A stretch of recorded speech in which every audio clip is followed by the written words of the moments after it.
நாம் யாருக்காவது தீங்கு செய்தோம்னா அதற்கான பலனை பின்னால் நாமே அனுபவிக்க வேண்டியிருக்கும்.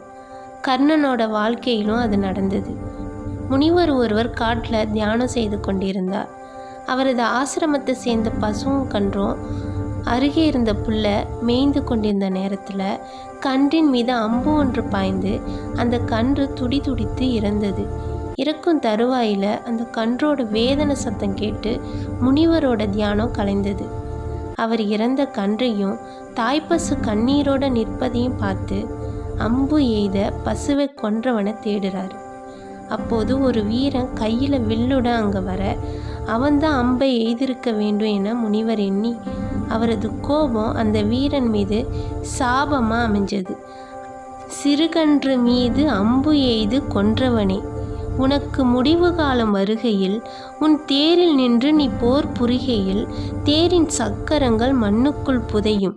அந்த நேரமே உனக்கு மரண நேரமாய் அமையும் என்பதை உணர்வாயாக. அந்த வீரன்தான் கர்ணன். அந்த முனிவரின் சாபப்படியே பாரத போரில் கர்ணனோட மரணம் நிகழ்ந்தது.